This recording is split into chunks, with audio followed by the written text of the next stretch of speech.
बिस्मिल्लाहिर्रहमानिर्रहीम। जी तो student exercise 7.2 हम लोग डिस्कस कर रहे हैं और इसमें इस लेक्चर में हम क्वेश्चन नंबर 9 के पार्ट 1 और पार्ट 2 को सॉल्व करेंगे। क्वेश्चन नंबर 9 के पार्ट 1 और पार्ट 2 में हमें ये कहा जा रहा है कि does the expansion of this binomial contain a term independent of A और इन्वॉल्विंग ए 10। यानी हमसे ये पूछा जा रहा है कि क्या इस बाइनोमियल में term independent of A exist करेगी। दूसरे पार्ट में कहा जा रहा है कि इस बाइनोमियल में वो टर्म हमें मिलेगी जिसमें ए की पावर 10 आ रही होगी। तो यकीनन सबसे पहले प्रॉब्लम को उसी तरीके से हम सॉल्व करेंगे, r+1 टर्म का फार्मूला इस्तेमाल करके तमाम कोफिशेंट्स को एक तरफ करेंगे, वेरिएबल्स को एक तरफ करेंगे और उसके बाद फिर ये हम चेक करेंगे क्या या जो टर्म हमसे डिमांड की जा रही है, चाहे वो इंडिपेंडेंट ऑफ एक्स हो या वो टर्म मांगी जा रही है हमसे जिसमें ए टू दी पावर 10 इन्वॉल्व हो, उसका फैसला बाद में करेंगे। तो पहले प्रोसीड करते हैं। फार्मूला लिख दिया हमने r+1 टर्म का, n combination r, a to the power n minus r, b to the power r। तो a is the first term of the binomial जो है हमारे पास 3a/2, b second term of the binomial -1/3a³, n हमारे पास 9 है और r की value r है।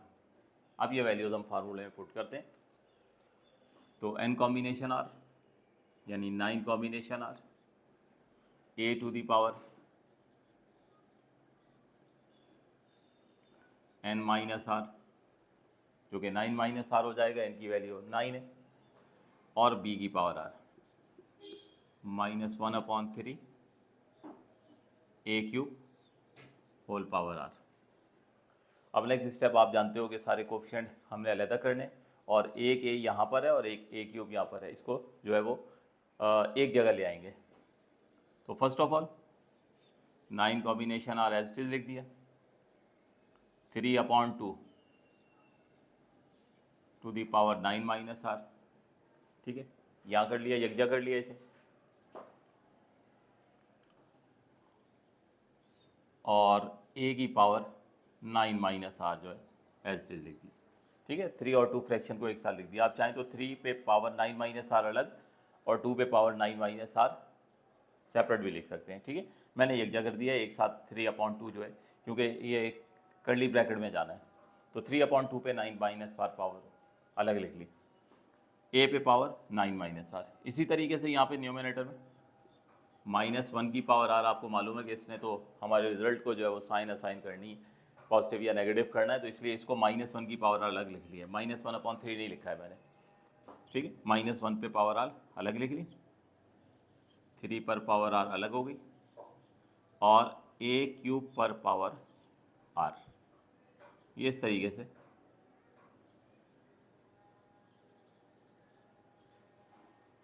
हमने तमाम टर्म्स को -1 पर r पावर आ गई, 3 पे पावर r अलग लिख ली और a³ पे पावर r अलग लिख ली। इन द नेक्स्ट स्टेप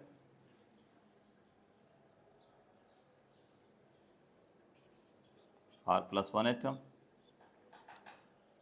अब एक काम कर लेते हैं कि कोफिशिएंट से पहले जितने बाकी भी कॉन्स्टेंट्स नंबर्स हैं, कोफिशिएंट बनना है जिन्हें, उनको हम एक साथ लिखते हैं, फिर कॉम्बिनेशन आखिर में लिखेंगे। तो सबसे पहले तो ये लिखते हैं -1 की पावर r, -1 की पावर r हो गई।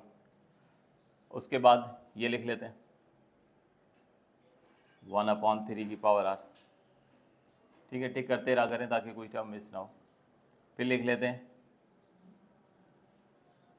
3/2 की पावर 9 माइनस r, ये देखिए, और फिर 9 कॉम्बिनेशन r। तो ये जितने भी कोफिशिएंट थे, ये देखें, टिक करने से ये होता है कि सब हमें पता चल जाता है कि ये यकजा हो चुके हैं। अब बचा क्या, वेरिएबल बचा a की पावर 9 माइनस r और डिनोमिनेटर में a की पावर 3r होगी। अब ये मैं यहाँ से ये साइन रब कर दूँ। नेक्स्ट स्टेप में r+1 term -1 to the power r, 1/3 to the power r 3/2 to the power 9 minus r into 9 combination r. ठीक है, ये तो पूरा एज इट इज लिख दिया मैंने। ए की पावर 9 माइनस आर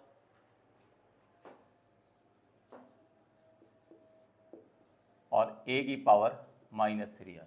इस ए की पावर 3r को डिनोमिनेटर से न्यूमिनेटर में शिफ्ट कर दिया। नेक्स्ट स्टेप में फिर ये पूरा curly bracket as it is आ जाएगा।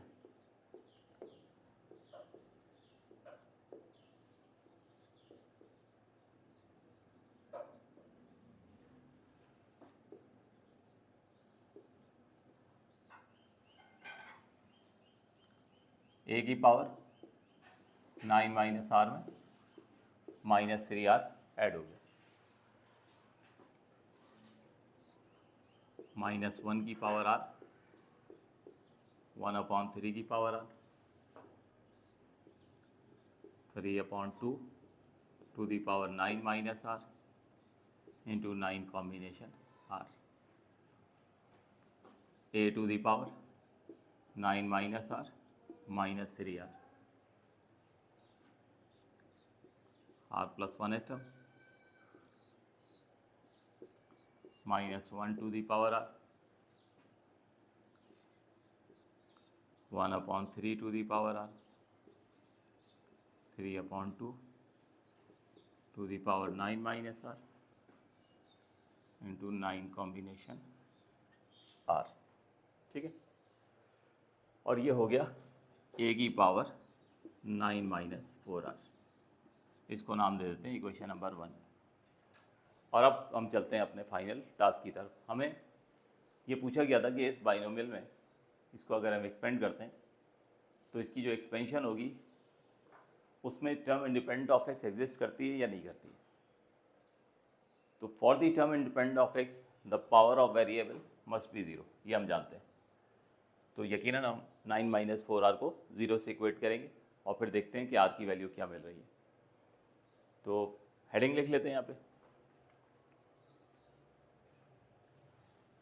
या दोनों पार्ट एक साथ ही कर लेते हैं, लिख लेते हैं यहाँ पे for the term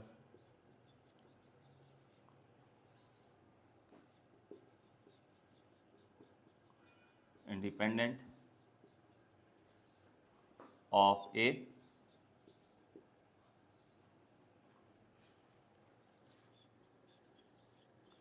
the power of a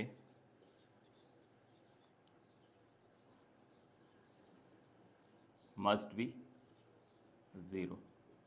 तो इंडिपेंडेंट के लिए पावर ए की 0 होनी चाहिए, यानी इसका मतलब ये हुआ कि 9 माइनस 4r 0 के बराबर होना चाहिए। तो यहाँ से 4r को उधर शिफ्ट कर दें तो 4r बराबर हो जाएगा 9 के, और r की वैल्यू निकालें तो ये आ गई 9/4, और 9 को 4 से डिवाइड कर दें तो r की वैल्यू बनती है 2.25। अब r के बारे में हमेशा क्या कहा था कि r हमेशा रिक्वायर्ड नंबर ऑफ टर्म से 1 लेस होगा। r हमेशा हमारी रिक्वायर्ड नंबर ऑफ टर्म से 1 लेस होगा। r अगर 2.25 आया है तो इसका मतलब हमारी रिक्वायर्ड टर्म 3.25 होगी, और रिक्वायर्ड टर्म जो है वो बाइनोमियल में 3.25 किस तरह से हो सकती है, या तो थर्ड टर्म होगी या फोर्थ टर्म होगी। तो इसका मतलब ये हुआ कि इसका कंक्लूजन हम ये लिखेंगे कि चूँकि r की वैल्यू डेसिमल में आ गई है तो इस बाइनोमियल में term independent of x exist ही नहीं करती।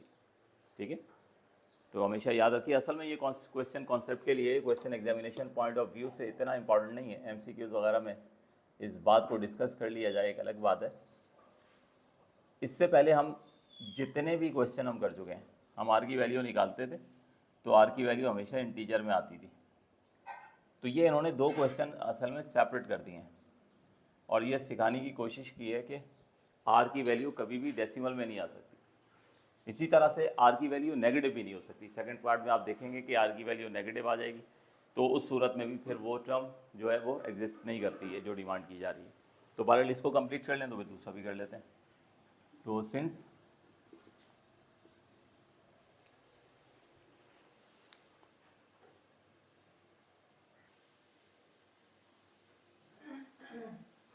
तो आर की वैल्यू चूँकि हमारे पास डेसिमल में आ गई है, तो आखिर में रीज़न लिख दिया हमने कि since value of r is in decimal, चूँकि आर की वैल्यू हमारे पास डेसिमल में आ गई है, ठीक है। आर की वैल्यू हमेशा इंटीजर में होनी चाहिए, तो टर्म इंडिपेंडेंट ऑफ ए जो है वो एग्जिस्ट नहीं करेगी। ये था हमारा फर्स्ट पार्ट। सेकेंड पार्ट में कह रहे हैं कि क्या इस बाइनोमियल में टर्म इन्वॉल्व होगी जिसमें ए की पावर 10 आएगी। तो वही रीज़न लिखते हैं, for the term involving a to the power 10, the power of a must equal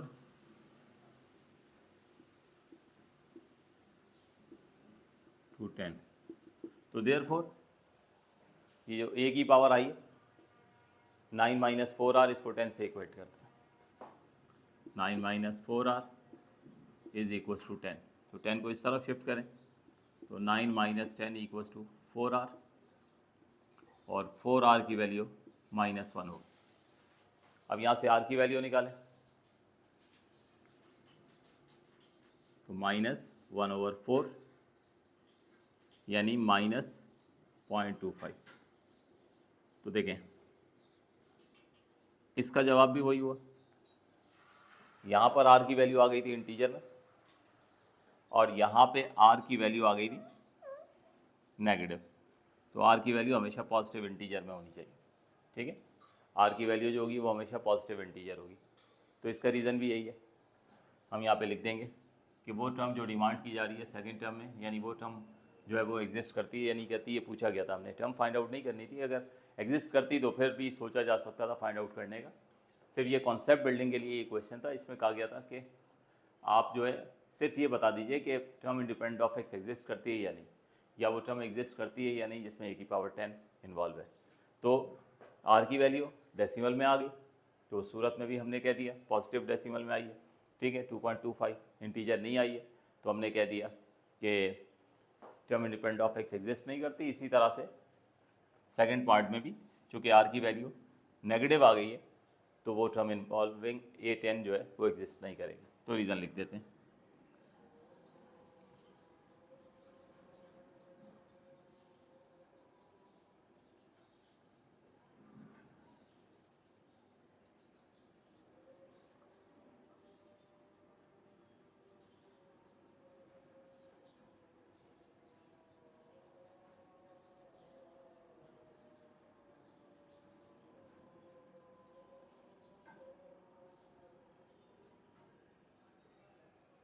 तो ये था स्टूडेंट क्वेश्चन नंबर 9, जिसमें दोनों पार्ट हमने एक साथ डिस्कस कर लिए। तो यहीं तक रखते हैं आज इस लेक्चर को। इंशाल्लाह नेक्स्ट लेक्चर में हम फर्दर आगे कंटिन्यू करेंगे। Thank you ji.